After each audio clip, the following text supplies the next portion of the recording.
Hey guys, welcome to the Field of 68 YouTube channel. If you like what you see here, hit that subscribe button and you'll get more college basketball content just like this. Yeah, I mean, listen, this was their biggest win of the year. This was the resume win they needed, the statement win, and they got it against, a Duke team that's probably number 2 right now in the league. But as important as it was for punching their ticket, I also think it was that important for them to get the confidence they could beat a team like this, right? Whether it's at home, whether it's on the road. Hunter Salas has been good all year. I think the country got to see it today and also got to thinking of like, what the hell was Mark Few doing by letting this dude go and not playing him more the last 2 years? Because if Mark Few still had him at Gonzaga right now, they'd be a lock tournament team, which I think Wake is after today. I think Salas was, again, he was so efficient in his scoring. I think he ended up with 29 points, 11 of 13 maybe from the field. He just made every right decision. He didn't force too much. To be honest, he could have taken another 6-7 shots and Steve Forbes wouldn't have argued with him. But again, he's become their guy and they've got enough good pieces around him. And think about this too, guys. They added Efton Reed still, and he's gone through a little bit of a roller coaster ride, obviously, because, again, another former Gonzaga transfer who wasn't eligible till all those two-time transfers, were cleared. What was that, 6 weeks ago? So he's still going to, I think, get back to what we saw with him early on. So Salas has been the guy, and I think RC should be smiling and drinking plenty tonight for his alma mater. RC, go ahead. ISO time, baby. 1-4 low. Cook. No, seriously, it's. I'm happy for those guys, but for Hunter Salas, those guys, him and Efton. I mean, you're talking about guys like Jeff said was buried on the bottom of the bench and couldn't get in the rotation, and then in 1 year, I mean, I think he's right there. I think he'll make all ACC, and at this point, the way he's playing, I think Coach Forbes will be lucky if he gets him back in school next year. I mean, you're talking about his size. He's really efficient. I was hard on him because I thought he was just too unselfish at times. I think there's times he needs to just take the ball and be like, man, give me the ball and get out of the way.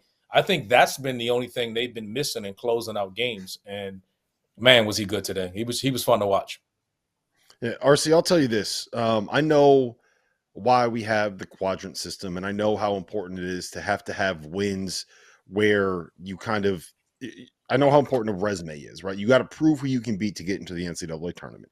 I don't think it's right to have the eye test as part of the factors that go into who gets a selection into the dance, because you could see a team play great one night and horrible the next night. And if you only watch the game where they look good, you're only going to know about the team that looked that good, right? But I will say this. If Wake Forest is not a tournament team, then I have no idea what I'm doing in this business, because that is a top 25, top 30 basketball team, and I will die on that hill. Back me up here. I can't argue with it, Jeff, but I do understand the concerns of. He's Rob. I by the still way, feel as though they need. I know. We've been doing this show for 4 years. 4 years. He's Rob. I'm Jeff. Just so you know. Yeah. Whatever. Hey. Dumb and Dumber is the way I see it. It doesn't really matter. Which category? Here we go. No, seriously, it doesn't matter, man. I really think that this team was really good. They've been that way all year, but they've struggled on the road. So I understood the concerns that they've had, and they needed a win like this. They needed a win like this against an opponent that everybody knew. So could this team continue to improve? I think they've been right there. We saw it when they played Duke at Duke. They've had games like this all year. I think beating a tournament team was something that they needed to do, and more importantly, on the road. They got one coming up at Virginia Tech. They need to do that. They got Notre Dame first. So I'd like to see them do that, but this was just enough win to say they do belong in, and anything short of them collapsing here, I think they're in. So as an alum, I'm just happy for that. Yeah, Jeff, they were, just for clarification, that is the second quad one win for Wake Forest this season. They were the fourth team out. They were the last team in our first four out in the most recent fielding, the 68 bracket. I do just want to hit you on Duke real quick, Jeff. I don't know if there's necessarily much to take out of this. A 4-point loss in what was effectively a one-possession game on the road against a team as good as Wake Forest is. I don't think there's any shame in that loss.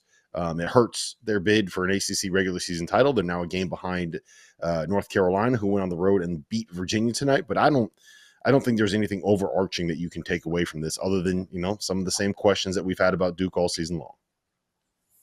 Yeah, I thought actually if you're going to take something positive out of it, it was Proctor playing well. And again, that for me is kind of the key for this team reaching their ceiling or getting close to it.